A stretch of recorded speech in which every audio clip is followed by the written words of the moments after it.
हिंदी अध्याय 461 था। माइकल ने क्राफ्ट ब्रिटेन के साथ अपना सौदा पूरा कर लिया, जबकि कालेब गहरी सोच में डूबा हुआ था। आयाम पोर्टल के लिए प्रस्थान करने से पहले आपको सब कुछ मिल जाएगा, क्राफ्ट ब्रिटेन ने दोनों युवकों को विदा करने से पहले कहा। माइकल और कालेब ऑफिस से निकलकर एलिस के पास वापस चले गए। जब मैं अनुपस्थित था तब क्या कुछ और भी हुआ था, या तुमने मुझे बस इतना ही महत्वपूर्ण बताया था? माइकल ने कालेब से पूछा। कुछ और? अच्छा, अगर आपको अभी तक नहीं पता था तो पवित्र रेगिस्तान खतरे में है। खतरे में हो? माइकल ने पूछा। ऐसा लगता है कि पवित्र रेगिस्तान में कई सरदारों का सामना मरे हुए लोगों की सेनाओं से हुआ। मरे हुए लोग अचानक ही असंख्य संख्या में प्रकट हुए और उन्होंने कई मानव क्षेत्रों को तबाह कर दिया है। मानव क्षेत्रों के अलावा मरे हुए लोगों ने दर्जनों दुश्मन क्षेत्रों को भी नष्ट कर दिया होगा। मरे हुए लोगों की महामारी फैलने के साथ ही उनकी ताकत और संख्या बढ़ती जा रही है।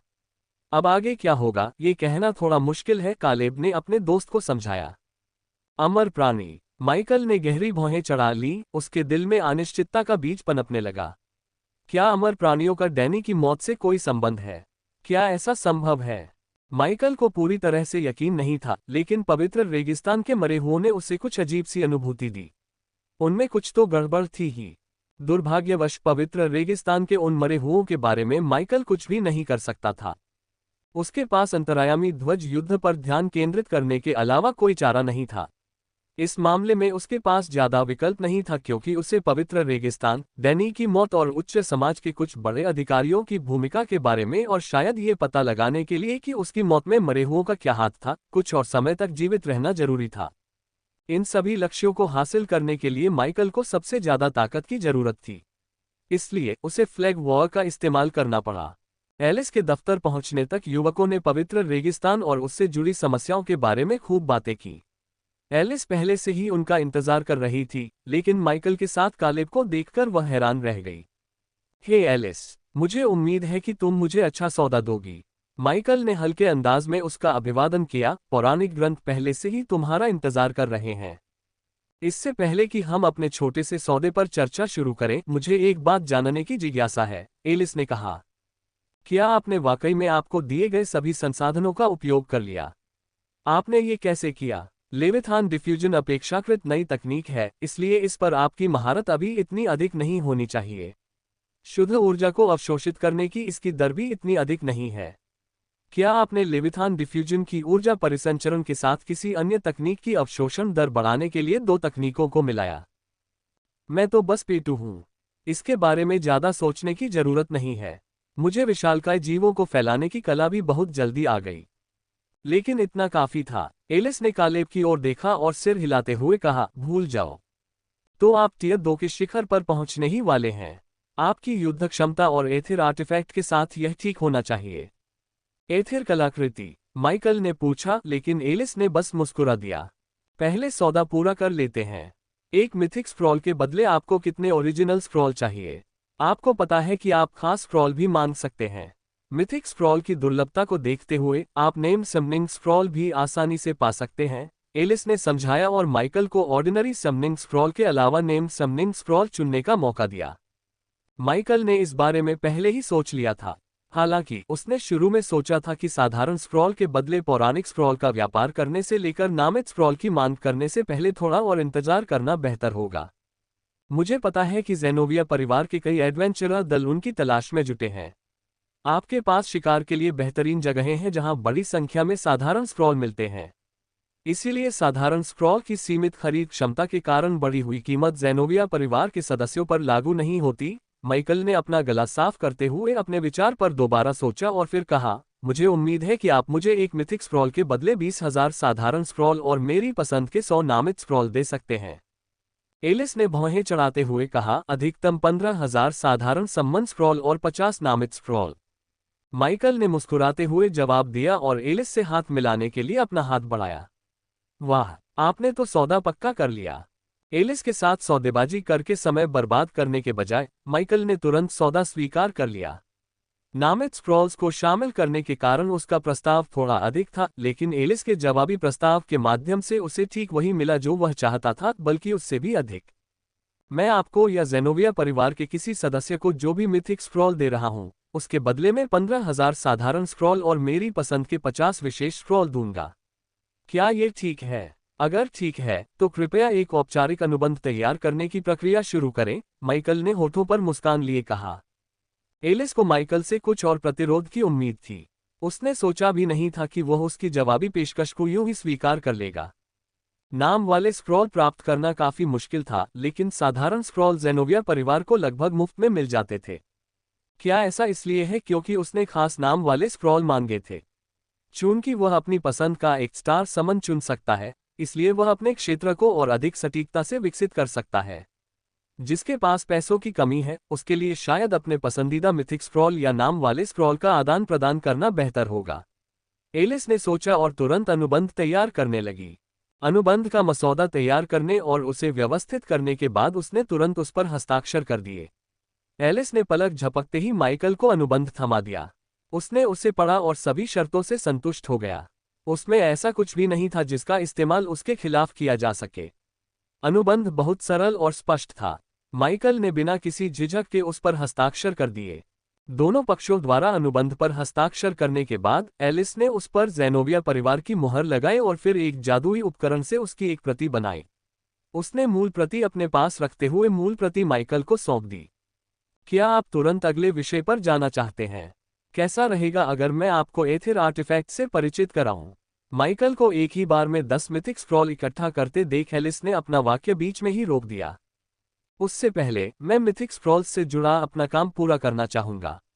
मेरे पास 150,000 साधारण स्क्रॉल्स और 500 नाम वाले स्क्रॉल्स हैं। मुझे 200 तीरंदाजी और भाला चलाने के लिए 50 प्रशिक्षक चाहिए। हत्या, जासूसी और घुड़सवारी के लिए भी प्रशिक्षक चाहिए। अगर आपके पास लोहारगिरी, रसायन शास्त्र और जादू टोना के प्रशिक्षक हैं, तो मैं उन्हें भी लेने के लिए तैयार हूं। बचे हुए नाम वाले स्क्रॉल्स कृषि पर केंद्रित होने चाहिए। 10 छोटे पशुपालकों का एक समूह भी बहुत अच्छा रहेगा। माइकल ने एलिस को देखकर मुस्कुराया। उसके चेहरे पर कोई भाव नहीं था और उसने एलिस को अपनी सारी इच्छाओं की एक लंबी सूची बता दी।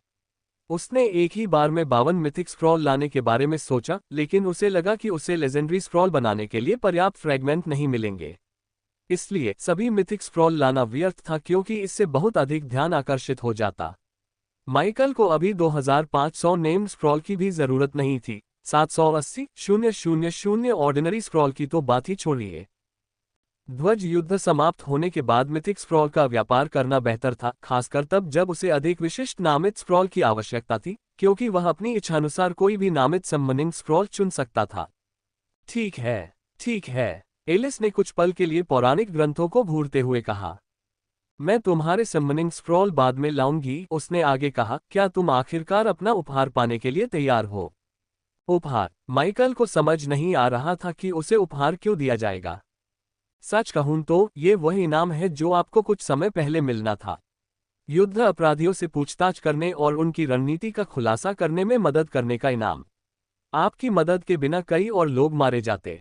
शायद हम ट्रिटेनस और उसके नेटवर्क में संग्रहीत गुप्त जानकारी हमेशा के लिए खो देते। शायद आपको इस बात का एहसास न हो कि आपकी मदद कितनी मूल्यवान थी। यही कारण था कि आपके लिए उचित पुरस्कार ढूंढना इतना मुश्किल था। एलिस ने अपनी मेज पर रखे पेपरवेट को हाथ से घुमाते हुए कहा। बेशक कुछ उच्च अधिकारी थे जो तुम्हें कोई कीमती चीज देने के पक्ष में नहीं थे। वे एथिर कलाकृति को अपने परिवारों के लिए सुरक्षित रखना चाहते थे। सौभाग्य से युद्ध पुजारिन और सरदार ने ऐसा होने से रोकने के लिए दृढ़ संकल्प दिखाया। उन्हीं की कृपा से तुम्हें ये मिल पा रहा है। जैसे ही एलिस के आखिरी शब्द माइकल तक पहुंचे, एलिस ने अपने वॉर रूम से कुछ निकाला। ये चांदी के तरल पदार्थ का एक विशाल पिंड था। क्या वह चीज एथिर कलाकृति है? माइकल के बजाय कालेब ने पूछा।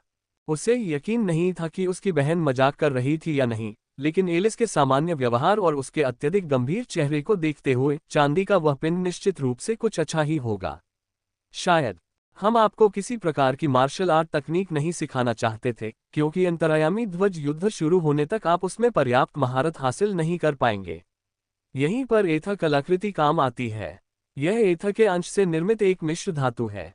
इस मिश्र धातु में एथा की मात्रा लगभग 0.001% है, लेकिन यह मिश्र धातु बनाने में उपयोग की गई अन्य सामग्रियों के साथ उच्च अनुकूलता रखती है, एलिस ने समझाया। आप इसका इस्तेमाल एथर की तरह ही कर सकते हैं, भले ही यह शुद्ध एथर से कई गुना कमजोर हो। फिर भी यह असाधारण है। एथर एक अद्वितीय कलाकृति है जिसे टियर 3 तक अपग्रेड किया जा सकता है। वास्तव में अधिकांश वंशज उच्च जीवन रूप बनने के बाद भी इसका उपयोग करते हैं क्योंकि एथर कलाकृति 28 अलग अलग प्रकार के हथियारों में परिवर्तित हो सकती है। एलिस ने देखा कि माइकल चांदी के उस पिंड को बड़ी ध्यान से देख रहा था।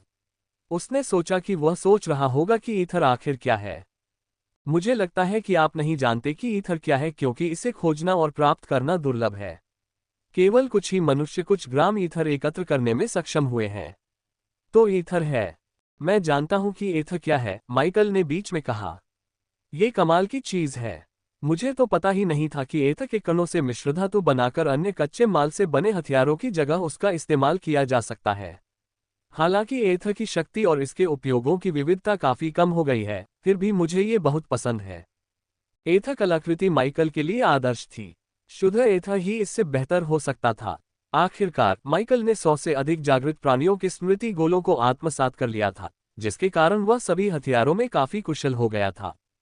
उसे यह पसंद है। सम्मिलित करें। माइकल के छूने पर चांदी का पिंड हिलने लगा। उसके युद्ध चिन्ह से एक सफेद लता निकली। ये सीधे हिलते हुए चांदी के पिंड में घुस गई, उसके चारों ओर लिपट गई और उसे एक कोकून में बंद कर दिया। माइकल की आंखें सिकुड़ गईं क्योंकि उसने वॉरून को ऐसा करने का कभी आदेश नहीं दिया था, लेकिन उसने अपनी इच्छाशक्ति का इस्तेमाल करके उन लताओं को नहीं रोका। इसके बजाय वह पूरी एकाग्रता से उस लता को देखता रहा जो वॉरून के अंदर मौजूद कोकून को खींच रही थी। उसका युद्ध चिन्ह तेजी से चमकने लगा और इससे पहले कि माइकल कुछ समझ पाता, उसके युद्ध चिन्ह के निचले हिस्से में चांदी की एक बूंद समाहित हो गई। वाह, मेरे वॉरून में एक और बदलाव, माइकल ने धीरे से कहा। उसने भाग्य के चिन्ह को एक पल के लिए देखा और फिर अपना ध्यान हटा लिया। एथर आर्टिफैक्ट मुझे बाहरी रूप से कोई शक्ति नहीं प्रदान करता। ये किसी आर्टिफैक्ट जैसा महसूस भी नहीं होता।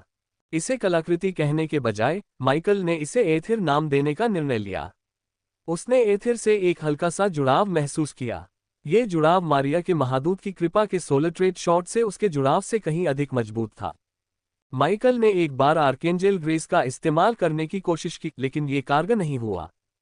कालेब के अनुसार इसका कारण ये था कि मारिया के पास रहना जरूरी था ताकि उसकी उपस्थिति से सोलर ट्रेड शॉट को ऊर्जा मिल सके, जिसने उसके वॉरून पर कब्जा कर लिया था। मारिया इससे सक्रिय रूप से भी ऊर्जा दे सकती थी, लेकिन माइकल ने इस समय मारिया से पूछने की जहमत नहीं उठाई। उस घटना के बाद से उनकी मुलाकात नहीं हुई थी और माइकल दोबारा गायब होने से पहले सोलर ट्रेड शॉट को ऊर्जा देने के लिए मारिया के पास जाने की जल्दी में नहीं था। यह कोई प्राकृतिक कलाकृति नहीं है, इसलिए इससे आपको बाहरी रूप से कोई लाभ नहीं मिलेगा, एलिस ने समझाया। वैसे भी कुछ बातें हैं जो आपको समझनी होंगी। सबसे पहले आपको एथर कलाकृति के सभी रूपों का उपयोग करने के लिए उससे अपना संबंध मजबूत करना होगा। आप एथर कलाकृति को आदेश देकर उसका आकार बदल सकते हैं। एथर कलाकृति से आपका संबंध जितना मजबूत होगा, आप उतनी ही तेजी से रूप बदल सकेंगे और उसे अपने हाथ में बुला सकेंगे। इससे बनने वाले 28 हथियारों का आकार बदलने के लिए आपको उन हथियारों की अच्छी समझ होनी चाहिए। इसका मतलब है कि या तो आपको सभी हथियारों को तब तक चलाना सीखना होगा जब तक आप मध्यवर्ती स्तर की महारत हासिल न कर लें, या फिर आपको कुछ खास रूपों पर ध्यान केंद्रित करना होगा। जहां तक मुझे पता है, आप धनुष, तलवार और भाले के रूपों का आसानी से उपयोग कर पाएंगे। मैं आपको अगले कुछ दिनों में सिखाऊंगी और अंतरआयामी ध्वज युद्ध शुरू होने तक सिखाती रहूंगी ताकि आप लड़ाइयों में एथर कलाकृति का अच्छी तरह से उपयोग कर सकें। चिंता मत करो, मुझे कई हथियारों का अच्छा ज्ञान है। एलिस की बातें सुनते हुए माइकल ने अपनी आंखें बंद कर ली थीं। उसे अपने युद्ध चिन्ह के भीतर चांदी के एक पिंड का एहसास हुआ। यह प्रकाश के स्तंभ से जुड़ा हुआ था, फिर भी कुछ दूरी पर था। यह प्रकाश के गोले के चारों ओर घूम रहा था, लेकिन गोले को प्रभावित करने से बचने के लिए पर्याप्त दूरी पर था। एथर कलाकृति में कुछ विचित्र था। यह अपने द्रव्यमान में संकुचित नहीं थी। इसके बजाय चांदी जैसी तंतु प्रकाश के स्तंभ, प्रकाश के गोले और सोलर स्टार टुकड़ों की ओर फैलने की कोशिश कर रही थी। चांदी की कोई भी शाखा उन तक नहीं पहुंच सकी क्योंकि उन्हें पीछे धकेल दिया गया था, लेकिन माइकल की जिज्ञासा बढ़ गई थी। मैं प्रकाश के स्तंभ को समझता हूं। अमर योद्धा के अनुसार ईथर सजीव है, इसलिए यह अपने स्वरूपों को मजबूत करने और अधिक बुद्धि प्राप्त करने के लिए हर समय शक्तिवान बनना चाहता है। मूल ऊर्जा का उपभोग करके अपने स्तर को बढ़ाना इसे संभव बनाता है। लेकिन ईथर प्रकाश के गोले और आत्मा तारा के टुकड़ों की ओर क्यों आकर्षित होता है? या क्या ईथर के भीतर मौजूद ईथर का अंश दोनों की ओर आकर्षित होता है? माइकल एथिर के साथ कुछ प्रयोग करना चाहता था क्योंकि उसे ऐसा लग रहा था कि उसके सोलर स्टार फ्रैगमेंट्स और स्फीयर ऑफ लाइट का अस्तित्व एथिर के बारे में कुछ बदल सकता है, शायद इसे किसी तरह से बेहतर भी बना सकता है। यह तो बहुत ही शानदार होगा। दुर्भाग्यवश एलिस उससे यूं ही जाने नहीं देगी। उसने अपनी आंखें बंद रखीं और चांदी के पिंड पर ध्यान केंद्रित किया। जैसे ही उसका मन पूरी तरह से चांदी के पिंड पर केंद्रित हुआ, उसने अपने दाहिने हाथ में एथिर प्रकट किया। तलवार, माइकल ने धीरे से कहा, और चांदी का वह पिंड चांदी की एक लंबी तलवार के आकार में बदल गया जो टाइगर फैंग की हूबहू प्रतिकृति थी। भाला, लंबी तलवार एक भाले में बदल गई जो बिल्कुल वाइवंटूट जैसा दिखता था। धनुष, अब भाला ज़ार्क की प्रतिकृति में बदल गया। यह अपना रूप बदलने के लिए मेरी यादों और कल्पना का उपयोग कर रहा है, माइकल ने अनुमान लगाया। युद्ध कुल्हाड़ी, उसने बुदबुदाया और एथिर ने खुद को एक विशाल दोधारी कुल्हाड़ी में बदल लिया। यह उन हथियारों में से एक था जिसे अमर नाइट उसे आजमाने के लिए देना चाहता था। गदा, तलवार, खंजर, चाबुक, दरांती। माइकल ने एथिर के साथ थोड़ा प्रयोग किया। उसने पहले मौखिक आदेशों का उपयोग करके इसका रूप बदला। मौखिक आदेशों ने माइकल की यादों को सक्रिय किया जिससे उस हथियार की छवि बनी जिसमें वह एथिर को बदलना चाहता था। एथिर बड़ी तेजी से रूप बदलता था। उसे ऐसा करने के लिए कोई स्पष्ट आदेश भी नहीं देना पड़ता था। उसकी यादों और कल्पना को जगाने के लिए बस एक शब्द ही काफी था। जैसे ही माइकल एथिर के लिए कोई नया रूप सोचता, वह रूप बदल लेता था। रूप बदलने की यह प्रक्रिया युद्ध के बीच में वाइवंटूट स्पीयर को ज़ार्क से मैन्युअल रूप से बदलने से कहीं अधिक तेज थी, और एथिर के साथ उसका संबंध बेहतर होने पर यह और भी तेज हो सकती थी। माइकल को पूरा भरोसा था कि एथिर से वह अपने दुश्मनों को चौंका देगा। यह एक शक्तिशाली हथियार था जो उसे युद्ध में बढ़त दिला सकता था, बशर्ते वह इसे उच्च दक्षता के साथ चला सके। मानसिक आदेश भी काम करने चाहिए। एथिर के रूप को मानसिक आदेशों से बदलना शुरू करने से ठीक पहले उसने यही सोचा। प्रतिक्रिया की दर थोड़ी धीमी थी, लेकिन माइकल को पूरा यकीन था कि जैसे जैसे वह इस काम से अधिक अभ्यस्त हो जाएगा, इसमें सुधार होगा। क्या आप इतने सारे हथियारों को चलाने में माहिर हैं? मुझे इसकी उम्मीद नहीं थी, एलिस ने ईमानदारी से बताया। मुझे एक अच्छा समन मिला है जो मुझे सोलर ट्रेड्स के बिना लड़ना सिखा रहा है। उसने मुझे कई तरह के हथियारों से अभ्यास करने को कहा ताकि पता चल सके कि मेरे लिए सबसे अच्छा कौन सा है। लेकिन यह ज्यादा कारगर नहीं रहा क्योंकि जहां तक मुझे पता है, ज्यादातर हथियार मेरे लिए काफी उपयुक्त हैं, माइकल ने अपने शरीर के चारों ओर दरांती घुमाते हुए कहा। उसने उसे सहजता से घुमाया और कालेब पर वार करने से ठीक पहले एथिर का रूप एक खंजर में बदल दिया। फिर एथिर एक लंबी तलवार में परिवर्तित हो गया जिसने कालेब को लगभग भेद ही दिया था। जब कोई और आसपास हो तो खिलवाड़ मत करो, खासकर अगर वह कोई और मैं हूं। कालेब ने विरोध किया। ठीक है, तुम लोग खेलना जारी रख सकते हो, मैं माइकल के समनिंग स्क्रॉल्स ले आती हूं, एलिस ने अचानक कहा। फिर वह माइकल की ओर मुड़ी और उसने ठंडे भाव से कहा, उसके बाद तुम मेरे साथ तब तक मजेदार ट्रेनिंग करोगे जब तक तुम थककर चूर न हो जाओ। उद्धरण चिन्ह ... वाह, माइकल ने बुदबुदाते हुए रूनिक गेट को बुलाया और फिर बताया, मैं लगभग 1 घंटे के लिए ओरिजिन एक्सपेंस में रहूंगा। मुझे कुछ करना है, इससे पहले कि कोई मुझे प्यार से बुरी तरह पीट दे। अंतरआयामी ध्वज युद्ध से पहले बचे दिनों को बिताने का कितना शानदार तरीका है। इतना पीटा जाए कि पहचानना मुश्किल हो जाए। एलिस या कालेब के कुछ कहने से पहले ही माइकल रूनिक गेट के अंदर गायब हो गया। भाई बहन ने एक दूसरे को देखा और कालेब खुद को रोक नहीं पाया। पता है, कभी कभी मुझे लगता है कि माइकल मुझसे कहीं बेहतर कर रहा है। माइकल के आसपास होने पर आप कुछ हद तक इंसान जैसे लगते हैं। कुछ हद तक, एलिस ने भौहें उठाईं, तभी उसने देखा कि कालेब ने सिर हिलाया। हाँ, शरारती बच्चा। एलिस ने अपने भाई के बालों को सहलाया और अपना रूनिक गेट भी प्रकट किया। वह माइकल के समनिंग स्क्रॉल लेने चली गई और अगले 1 घंटे के लिए कालेब को अकेला छोड़ दिया। अंतरायामी ध्वज युद्ध शुरू होने से पहले माइकल की एक विशेष इच्छा थी। वह इंसट को अपने युद्ध प्रतीक के साथ एकीकृत करना चाहता था। माइकल को लगा कि इंसट एक शक्तिशाली सोलर ट्रेट है जिसकी एक्सट्रैक्शन के साथ बेहद अनुकूलता है। इंसट की भविष्य की क्षमता को कम नहीं आंका जा सकता था। कम से कम माइकल को तो यही आभास था। इंसर्ट और एक्सट्रैक्शन को मिलाकर माइकल बिना किसी को चोट पहुंचाए एक्सट्रैक्शन की शाखाओं को दूसरे प्राणियों के अंदर डाल सकता है। इससे उसे उनकी जीवन शक्ति और मूल ऊर्जा को अंदर से सोखने में मदद मिलेगी और उन्हें शुरुआत में पता भी नहीं चलेगा कि क्या हो रहा है। साथ ही माइकल को लगा कि इंसर्ट और एक्सट्रैक्शन के साथ प्रयोग करने से उसे काफी मदद मिल सकती है। वह हमेशा से ही अनोखी नस्लीय क्षमताओं और जन्मजात क्षमताओं के बारे में उत्सुक रहा था। अगर वह उन्हें निकाल सकता है तो क्या उन्हें दूसरों में डालना संभव नहीं होना चाहिए? क्या विशिष्ट नस्लीय क्षमताओं को डालने से उनके डीएनए में बदलाव आएगा? क्या उनका डीएनए नष्ट हो जाएगा? या क्या विशिष्ट नस्लीय क्षमताएं प्रतिकारित हो जाएंगी? क्या वास्तव में दूसरों में विशिष्ट नस्लीय क्षमताएं डालना संभव है? माइकल को इसका कोई अंदाजा नहीं था, लेकिन वह इसका पता लगा सकता था। किसी न किसी रूप में इंसर्ट और एक्सट्रैक्शन एक बेहतरीन संयोजन थे।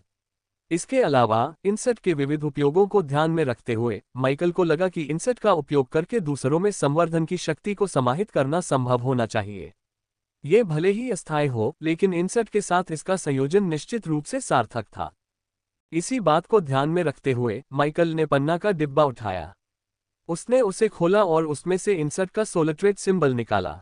फिर उसने 3000 सोलर स्टार फ्रैगमेंट का उपयोग करके स्फीयर ऑफ लाइट में 10वां सॉकेट बनाया और उसके बाद अपने वॉर रून की सफेद लताओं को इंसर्ट को निगलने दिया। इंसर्ट का प्रतीक प्रकाश के गोले में प्रकट हुआ, जहां ये 10वें सॉकेट से जुड़ा हुआ था। माइकल को उम्मीद थी कि यह प्रकाश के गोले के बाहरी घेरे में ही रहेगा, लेकिन इंसर्ट की स्थिति लगभग तुरंत बदल गई। सॉकेट को प्रकाश के गोले में तब तक घसीटा गया जब तक कि वह एक्सट्रैक्शन के चारों ओर घूमने नहीं लगा। इसके बाद एक्सट्रैक्शन के प्रतीक और इंसर्ट के बीच एक हल्का सा संबंध स्थापित हो गया। यह बहुत ही धुंधला था, लेकिन माइकल समझ गया कि यह किसी बड़ी चीज की शुरुआत है। फिर उसने तुरंत 3000 सोलर स्टार फ्रैगमेंट खर्च करके इंसर्ट को 1 स्टार से 5 स्टार में अपग्रेड कर दिया। जैसे जैसे इंसर्ट की स्टार रेटिंग बढ़ी, एक्सट्रैक्शन और इंसर्ट के बीच का संबंध और मजबूत होता गया। माइकल ने अपने सूखे होठों को चाटा और जैसे ही सूचनाओं की धारा उसके दिमाग में उमड़ पड़ी, उसके चेहरे पर एक उज्ज्वल मुस्कान खिल उठी। ये तो बहुत दिलचस्प है। पराजित मंद रोशनी वाले एक छोटे पथरीले अखाड़े में माइकल का सामना एलिस से हुआ। एलिस ने साधारण युद्ध वस्त्र पहने थे। गहरे रंग के वस्त्रों ने उसके शरीर और वक्रों को खूबसूरती से उभारा था। हालांकि माइकल के पास उसके मोहक रूप को निहारने का समय नहीं था। वह उसके हाथों में मौजूद घातक हथियार को लेकर बहुत चिंतित था। यह एलिस की विंटेटिस कृपाण थी, एक टिया 5 कलाकृति, एक पतली कृपाण जिसके हैंडल में नीलमणि रत्न जड़ा हुआ था। नीलम रत्न ने बर्फ से संबंधित मंत्रों की खपत को कम कर दिया और विंटेटिस कृपाण पर डाले गए बर्फ के मंत्रों की सुसंगति को बढ़ा दिया। दूसरी ओर माइकल ने स्पिरिट आर्मर सेट और पौराणिक रिंग आर्टिफैक्ट पहन रखा था और एथिर का इस्तेमाल कर रहा था।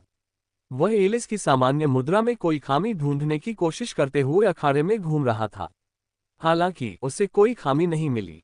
ऐसा लग रहा था मानो एलिस हर समय अपने दुश्मनों का सामना करने के लिए तैयार थी।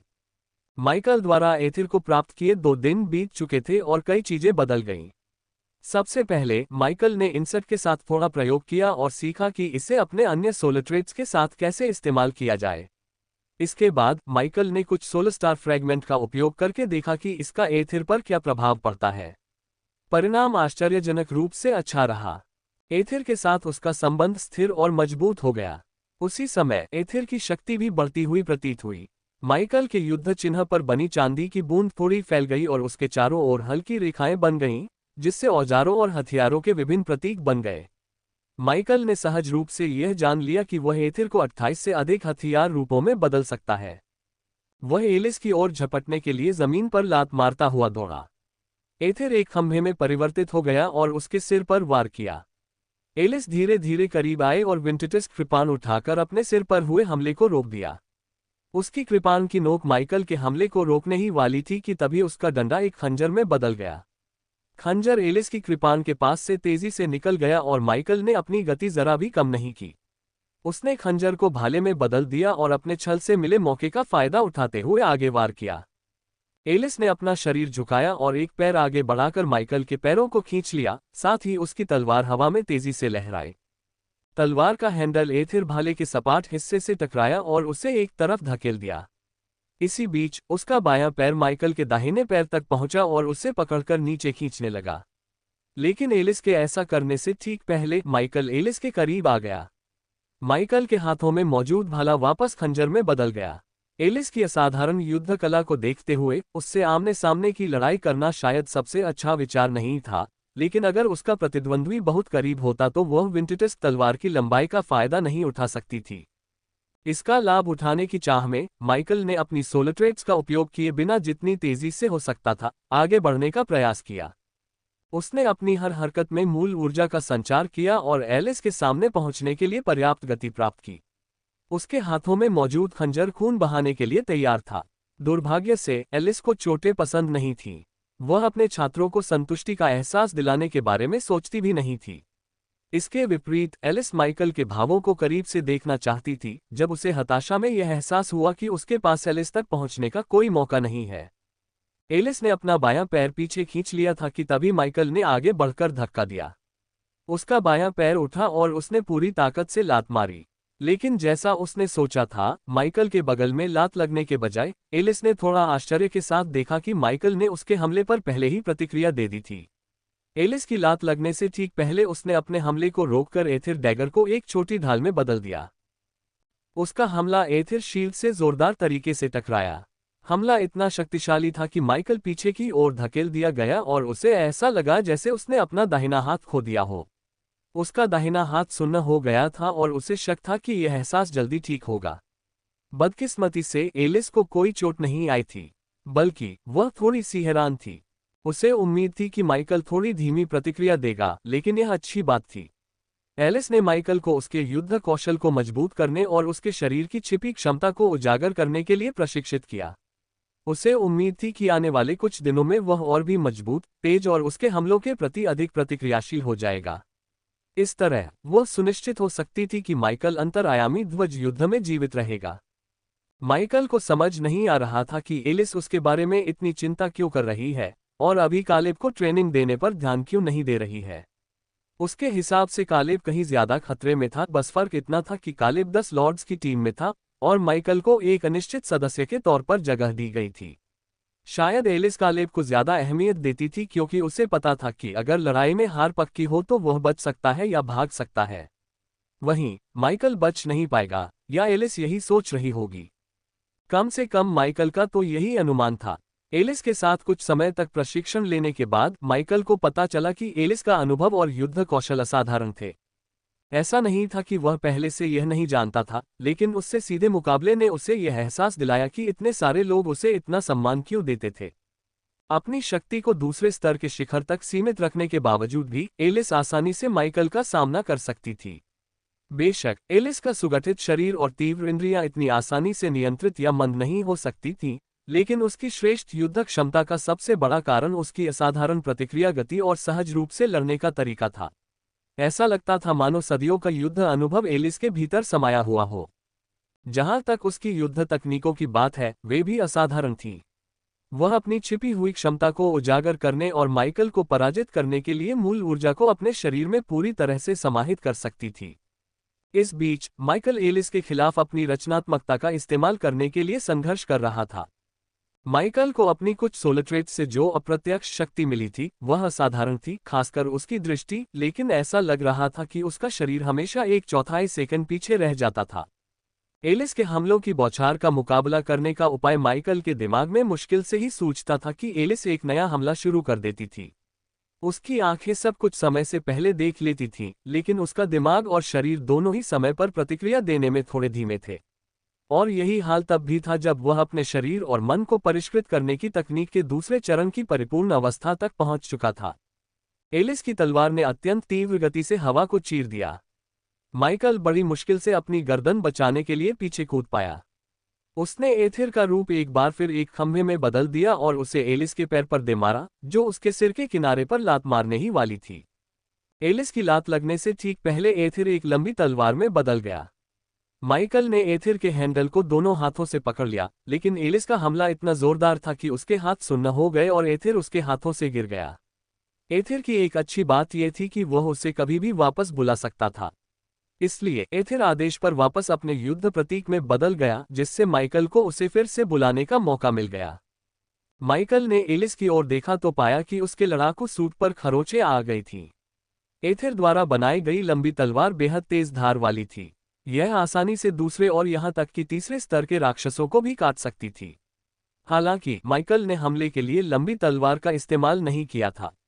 इसके बजाय वह एलिस की गति और उसके द्वारा किक में लगाए गए बल का उपयोग करके उसे घायल करने की उम्मीद कर रहा था। यह उम्मीद के मुताबिक कारगर नहीं रहा। एलिस के कपड़े कट गए थे, लेकिन उसका पैर बिल्कुल सुरक्षित था। उस पर एक खरोंच तक नहीं थी, कोई निशान नहीं था। क्या उस 5वीं श्रेणी के युद्ध अपराधी को मारने के बाद मेरा आत्मविश्वास कुछ ज्यादा ही बढ़ गया था। मैंने ये सोचा ही क्योंकि मैं उसकी सुरक्षा को भेद सकता हूं। माइकल मन ही मन खुद पर हंसते हुए सोचने लगा। युद्ध अपराधियों को मारना माइकल के लिए जरा भी मुश्किल नहीं था, बल्कि डार्क हेवंस के सदस्य तो उसके लिए थाली में परोसे गए थे। वे उसके लिए कोई चुनौती ही नहीं थे। लेकिन एलिस बिल्कुल अलग ही स्तर की थी। वह एक उच्च स्तरीय शक्तिशाली योद्धा थी, जिसे अपनी वंशानुगत तकनीक पर असाधारण महारत हासिल थी। माइकल को ज़ेनोविया परिवार की वंशानुगत तकनीक के बारे में ज्यादा जानकारी नहीं थी, लेकिन लेविथान डिफ्यूजन उसकी वास्तविक क्षमता का एक छोटा सा अंश मात्र था, इसलिए माइकल ने अनुमान लगाया कि यह वंशानुगत तकनीक असाधारण थी। उसे थोड़ी जलन भी हो रही थी, लेकिन साथ ही जिज्ञासा भी थी। आखिर वह अपनी खुद की इनहेरिटेंस तकनीक कब विकसित करने वाला था। दुर्भाग्यवश माइकल के पास कोई खास विरासत तकनीक बनाने का समय नहीं था। उसे इतनी मार पड़ रही थी कि एलिस की मार्शल आर्ट का विश्लेषण करने का तो सवाल ही नहीं उठता था। भला वो विरासत तकनीकों के बारे में सोचने के लिए समय कैसे निकाल पाता। एलिस के साथ उसकी लड़ाई आधे घंटे बाद समाप्त हो गई। एलिस को बस इतना ही चोट लगी कि उसके कपड़ों में एक छोटा सा छेद हो गया, वो भी सिर्फ एक बार। वहीं माइकल का चेहरा बुरी तरह से जख्मी हो गया था। बाकी घाव उसके स्पिरिट आर्मर सेट और कपड़ों के नीचे छिपे हुए थे। ये घरेलू हिंसा है, दुर्व्यवहार है, माइकल ने मन ही मन शिकायत की। क्या तुम जारी रखना चाहते हो? अगर तुम अभी भी बकवास कर सकते हो तो मुझे नहीं लगता कि तुम्हें आराम की जरूरत है। एलिस ने हल्के से मजाक करते हुए अपने माथे से पसीने की एक बूंद पोंछी। फिर उसने कालेब की ओर देखा। क्या तुम हमारे साथ एक स्पार में शामिल हो जाओगे? मैं ठीक हूं, बहन। माइकल को पिटते देखना मुझे ज्यादा अच्छा लगेगा बजाय इसके कि मैं खुद बुरी तरह पिट जाऊं, कालेब ने एलिस के प्रस्ताव को ठुकराते हुए कहा। मैंने पिछले 10 घंटों में अपनी टीम के साथ ट्रेनिंग की है। हम धीरे धीरे आगे बढ़ रहे हैं। टीम का गठन काफी अच्छा है। हमारी एकमात्र समस्या यह है कि हर कोई टीम लीडर बनना चाहता है। उनमें से कुछ का टीम लीडर बनने पर अड़े रहना समझ से परे है, लेकिन वे इसके साथ आने वाली प्रसिद्धि और सम्मान के लालच में हैं।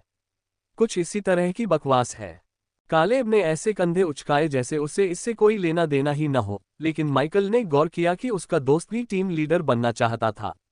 अगर कालेब 1 दर्जन या उससे अधिक टेकुर को मारने वाली टीम का लीडर बन जाता तो ये बहुत फायदेमंद होता। इस तरह ज़ेनोविया परिवार की प्रतिष्ठा बनी रहती और संभवतः बढ़ती भी, और यह भी संभव था कि ट्राइटन गठबंधन से उनके संबंध मजबूत हो जाते। कालेब अपने परिवार को अपने संबंध बढ़ाने और अधिक धन अर्जित करने में मदद करना चाहता था। वह उन्हें वह सब कुछ ब्याज सहित लौटाना चाहता था जो उसने प्राप्त किया था, और वह किसी ऐसे व्यक्ति से शादी नहीं करना चाहता था जिससे वह प्यार नहीं करता था। लेकिन यह मुश्किल था। प्रस्थान का दिन आ गया। माइकल ने कभी सोचा भी नहीं था कि जब एलिस उसे बताएगी कि पिलोक छोड़ने का समय आ गया है, तो वह इतना खुश होगा। लेकिन वह पूरी तरह गलत था। पिलोक छोड़ना उसे बहुत अच्छा लगा क्योंकि इसका मतलब था कि वह एलिस की मार से बच सकता था। एलिस के साथ दिन में 1-2 बार की लड़ाई अच्छी होती, लेकिन दिन में लगभग 16 घंटे 10 बार उससे लड़ना बिल्कुल भी अच्छा नहीं था। अगर उसकी मार को लड़ाई कहा भी जा सकता है तो तुम्हें इतना खुश होने की जरूरत नहीं है। मैं अंतरआयामी ध्वज युद्ध शुरू होने तक तुम्हें प्रशिक्षण देती रहूंगी। यानी तुम्हें प्रशिक्षण देने के लिए 5 दिन और, एलिस ने कहा। उसके होठों पर हल्की सी मुस्कान बहुत कुछ कह रही थी। उसे बहुत मजा आ रहा था। उसके लिए अच्छा, माइकल के लिए बुरा। बहुत बढ़िया। माइकल ने मन ही मन बड़बड़ाया और अपने चेहरे पर खुशी का भाव लाने की कोशिश की। एलिस समझ गई थी कि माइकल क्यों दुखी था। वह अपने दुश्मनों पर काबू पाने के लिए अपनी सोलो ट्रेट्स का इस्तेमाल करने के लिए जाना जाता था। दुर्भाग्य से जब भी उसका सामना मजबूत विरोधियों से होता, यह तरीका काम नहीं आता। एक छोटी सी चूक भी उसकी जान ले सकती थी। एलिस माइकल को तब तक लगातार प्रशिक्षण देना चाहती थी जब तक कि वह अपनी सोलो ट्रेट्स का इस्तेमाल किए बिना ही सहज रूप से उसके हमलों से बचना न सीख जाए, ताकि वह ऐसी चूकों को रोक सके। उस स्तर पर पहुंचने के बाद माइकल अपने सोलर ट्रेड्स का इस्तेमाल करके आसानी से हमलों से बच सकता था और फिर पलटवार करके दुश्मनों को मार गिरा सकता था। अमर नाइट एलिस की तरह सोचती थी। इससे चीजें आसान तो नहीं हुई, लेकिन माइकल को ये समझ आ गया कि उनके तरीके वाकई महत्वपूर्ण थे। वे उसकी परवाह करते थे और आशा करते थे कि उनके कठोर सबक उसे ओरिजिन एक्सपेंस और उसके बाहर जीवित रहने में मदद करेंगे। माइकल ने ओरिजिन एक्सपेंस के बारे में बहुत सोचा। दुर्भाग्य से उसके पास अपने क्षेत्र में बिताने के लिए ज्यादा समय नहीं था। माइकल बस इतना ही कर सकता था कि ओपस को अपनी पौराणिक अनुभूति सौंप दे ताकि वह अंतरआयामी ध्वज युद्ध शुरू होने तक उसमें ऊर्जा छाप की शक्ति भर सके। इसके अलावा माइकल को एक दिन पहले क्राफ्टविटन से अनुरोधित सामग्री और सामान मिल गया था। क्राफ्टविटन सब कुछ लेकर आया और उसने माइकल को बताया कि उस पर कोई कर्ज नहीं है, बस थोड़ा सा। जाहिर है, कृषि परियोजना से होने वाला मुनाफा जल्द ही उनके कर्ज को चुका देगा। चिंता करने की कोई जरूरत नहीं थी। एलिस ने माइकल के प्रशिक्षण सत्र शुरू होने से पहले ही उसके समनिंग स्क्रॉल्स प्राप्त कर लिए थे। माइकल ने नामित स्क्रॉल्स का तुरंत उपयोग किया, जबकि साधारण स्क्रॉल्स गोदाम में रखे गए थे। उसने उन्हें तुरंत निकालने के बारे में सोचा, लेकिन पहले वह कुछ और परीक्षण करना चाहता था। माइकल ने अपने क्षेत्र में जो संसाधन जमा कर रखे थे, उन्हें देखते हुए ओरिजिन एक्सपेंस में उसे ज्यादा कुछ करने की जरूरत नहीं थी। वह प्रशिक्षण ले सकता था, अपने वॉर रून को निखार सकता था और अपने साथियों के साथ समय बिताकर उन्हें प्रशिक्षण दे सकता था, शिकार कर सकता था या उनके करीब आ सकता था, लेकिन अगले कुछ हफ्तों तक उसकी उपस्थिति की कोई आवश्यकता नहीं थी। यह अच्छी बात थी। आखिर किसी को भी अंदाजा नहीं था कि ध्वज युद्ध कितने समय तक चलेगा। आयामी पोर्टल साल में सिर्फ एक बार 3 से 10 दिनों के लिए खुलता था। इसकी सटीक अवधि अनिश्चित थी। ट्राइटन एलायंस को बस इतना पता था कि कुछ ध्वज युद्ध कुछ दिनों तक चलते हैं, जबकि कुछ 10 दिनों तक। ध्वज युद्ध में जीवित बचे प्रतिभागियों को पोर्टल की सक्रिय अवधि समाप्त होने के बाद आयाम से निष्कासित कर दिया जाता था और उन्हें उसी स्थान पर वापस भेज दिया जाता था जहां से वे आए थे।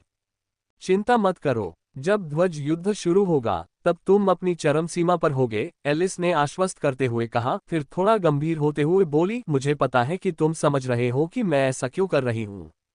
मुझे उम्मीद है कि तुम एक टिकुर को मारकर उच्च कुलीनों को संतुष्ट कर दोगे, क्योंकि जैन परिवार अभी भी उनसे जुड़े कुछ परिवारों और कुलों को परेशान कर रहा है। तुम्हारे खिलाफ किसी ने कोई सख्त कार्रवाई इसलिए नहीं की क्योंकि तुमने जैन जुड़वा भाइयों को नहीं मारा, और साथ ही उस बर्बर जोड़े द्वारा ऑनलाइन साझा किए गए वीडियो की वजह से भी। जैन जुड़वा भाइयों ने जो किया उसके लिए जैन के सहयोगियों का तुम्हें ढूंढ ढूंढ कर सजा देना शर्मनाक होगा। वैसे यह अच्छी बात है कि तुम मारिया के प्राइमल एम्पलीफायर हो। जैन परिवार शायद जल्द ही चुप हो जाएगा। इसका मतलब है कि तुम्हें अपनी सजा पूरी करने के लिए सिर्फ एक टिकुर को मारना होगा और सब कुछ फिर से सामान्य हो जाएगा किसी तरह। एलिस मारिया के बारे में बात करते हुए खुश नहीं लग रही थी, लेकिन माइकल ने इस बात को नजरअंदाज कर दिया। उसे पूरा यकीन था कि ज़ेनोविया परिवार और सेराफ परिवार के बीच अच्छे संबंध नहीं थे। अगर थे भी तो भी उनके रिश्ते से उसे कोई फर्क नहीं पड़ता था। मैं ठीक हूं, चिंता मत करो। जैन परिवार को धैर्यपूर्वक मेरे आने और पूछताछ करने का इंतजार करना चाहिए। मेरे भाई की मौत के बारे में उन्हें कुछ तो पता है, इसलिए उन्हें मेरा इंतजार करना चाहिए। मैं देर सवेर खुद ही उनके पास आ जाऊंगा, माइकल ने ठंडे ठंडे चेहरे से जवाब दिया। अपने भाई और जैन जुड़वा भाइयों द्वारा खुलेआम उकसाए जाने पर कही गई बातों को याद करते हुए माइकल का मन कर रहा था कि वह पूरे जैन परिवार को कुचल दे। हालांकि माइकल को यह भी समझ आ गया था कि जैन परिवार किसी संगठन या कुलीन वर्ग के हाथों की कठपुतली मात्र है। वे अपने से अधिक शक्तिशाली किसी व्यक्ति के आदेशों का पालन करते हैं। संभवतः उस व्यक्ति का डैनी की मृत्यु से कोई संबंध था या उसे और भी जानकारी थी। माइकल को जल्द ही इस मामले की गहन जांच करनी होगी। जब तुम काफी मजबूत हो जाओगे तब इसके बारे में सोच लेना। अभी तुम्हारा मकसद जिंदा रहना और ऊंचे समाज का ध्यान अपनी ओर आकर्षित न करना है। ऐसा नहीं है कि तुमने अभी तक जरूरत से ज्यादा अवांछित ध्यान आकर्षित कर लिया है, एलिस ने उसे डांटते हुए कहा। उसने सिर हिलाया और उसे जाने का इशारा किया। प्रस्थान का दिन आ गया था और उन्हें अंतरिक्ष यान में प्रवेश करना था। अगले कुछ दिन एक छोटे लेकिन आरामदायक अंतरिक्ष यान में बीतेंगे। उनका गंतव्य एक छोटा ग्रह था, बरसेर्कस और वॉलॉक सैंटोस का मूल ग्रह, जहां आयामी पोर्टल प्रकट हुआ था। अंतरिक्ष यान तक पहुंचने के लिए उन्हें पिलोक के चारों ओर फैली विशाल पहाड़ी पर वापस लौटना पड़ा। यह एक विशाल, चिकना और अविश्वसनीय रूप से उन्नत यान था जो देखने में मानव निर्मित अंतरिक्ष यान और प्राचीन काल के किसी जटिल अवशेष का मिश्रण प्रतीत होता था।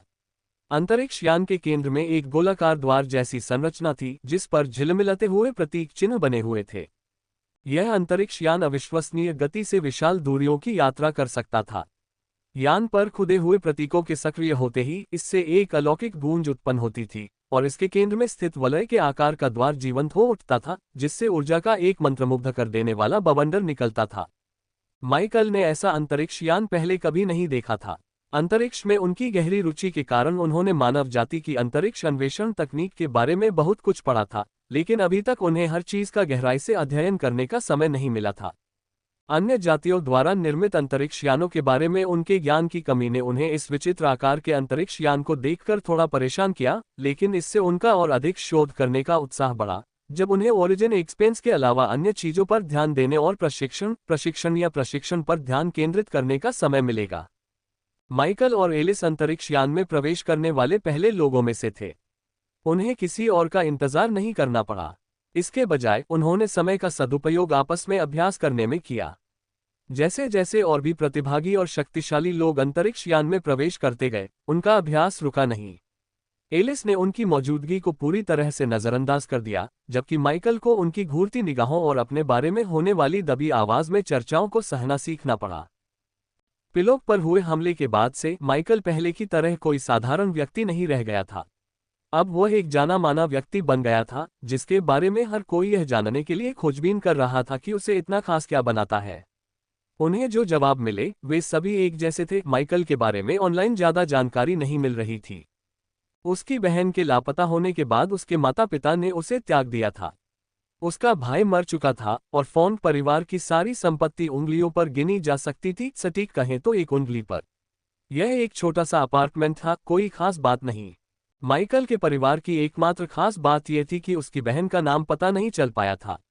ऐसा लगता था मानो उसकी बहन कभी थी ही नहीं। काफी छानबीन करने पर ही पता चला कि उसकी एक बहन थी, लेकिन उसका नाम अभी भी अज्ञात था। अधिकांश लोग माइकल के परिवार में इतनी दिलचस्पी नहीं रखते थे कि उसकी बहन के बारे में भी अधिक शोध करने में प्रयास करें। इसके बजाय उन्होंने उसकी युद्ध क्षमता का अध्ययन किया, जो कि शुरू में अनुमान से कहीं अधिक कठिन साबित हुआ।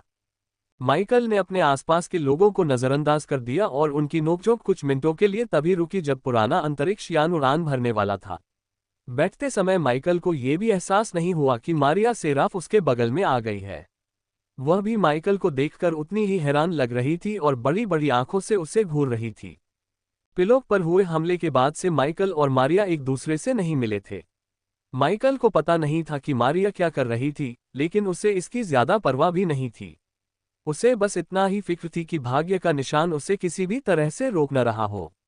यह उसके लिए सुखद आश्चर्य था, क्योंकि इसका मतलब था कि फिलहाल मारिया और सेराफ परिवार ही मुश्किलों में घिरे थे।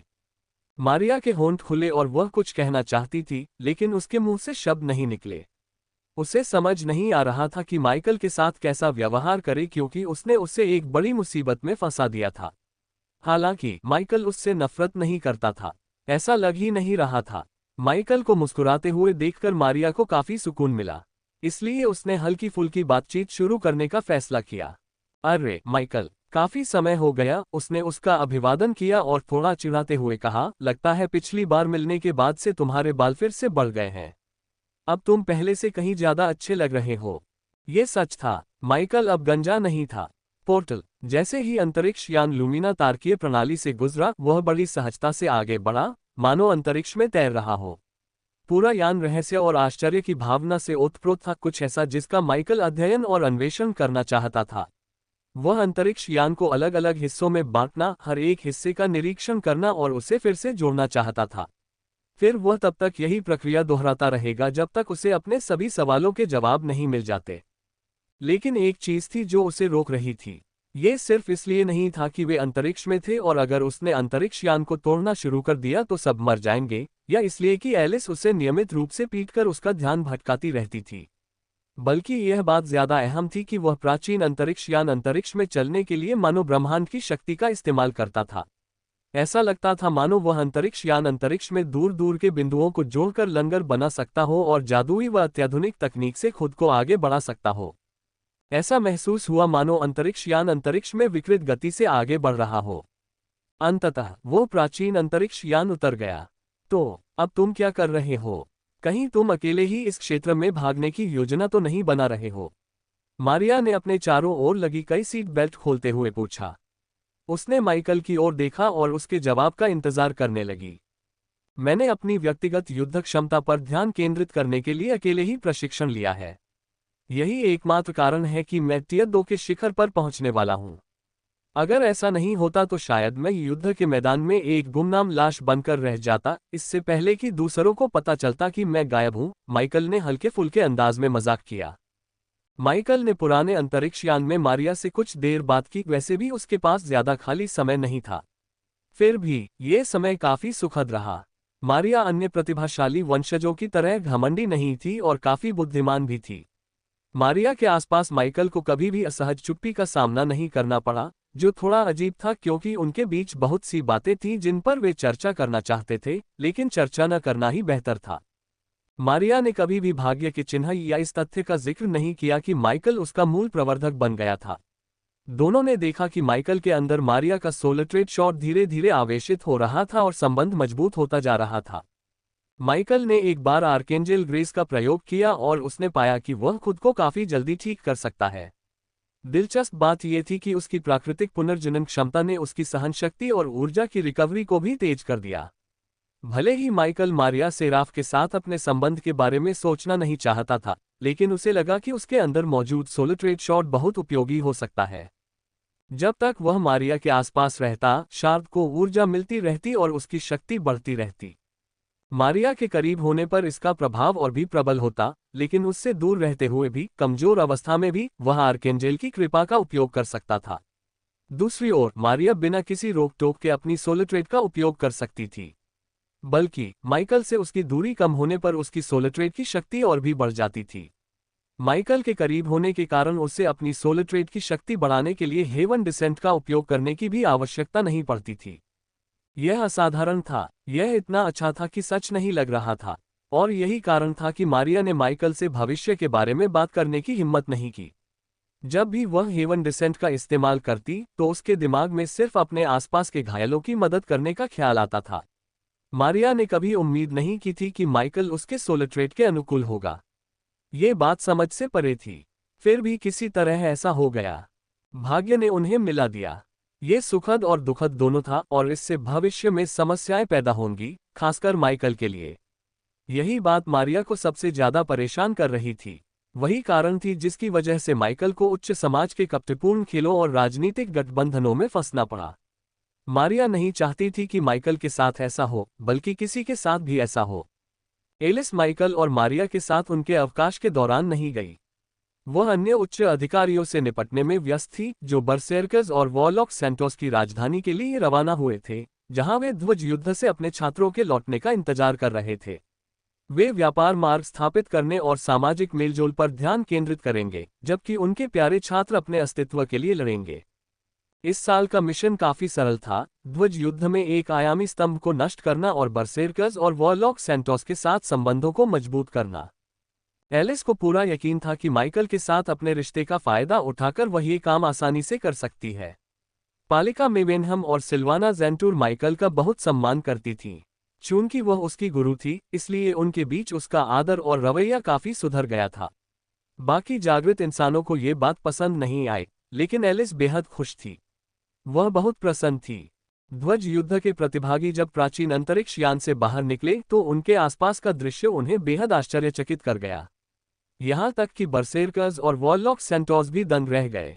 उन्होंने प्राचीन राजधानी के पास एक गगनचुंबी इमारत जितनी ऊंची विशालकाय बैंगनी रूनिक गेट को देखने की उम्मीद नहीं की थी। माइकल की निगाहें कुछ देर के लिए प्राचीन राजधानी पर टिक गईं। यह एक अद्भुत दृश्य था। यहाँ गगनचुंबी इमारतें या अत्याधुनिक तकनीक से निर्मित संरचनाएं बहुत कम थीं। इसके बजाय ये प्राचीन काल का एक ऐसा शहर था जिसे इतिहास ने भुलाया नहीं था। ये जीवन से भरपूर था। इमारतें लकड़ी और पत्थर से बनी थीं।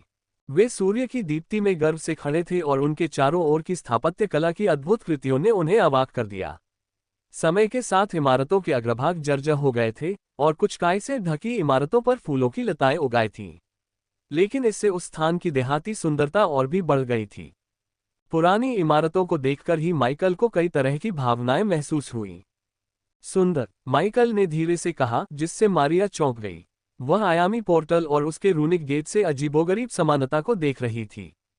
तुम्हारा मतलब क्या है? उसने पूछा, इधर उधर हाथ घुमाते हुए, लेकिन उसे पता ही नहीं चला कि माइकल उसकी तरफ देख भी नहीं रहा था।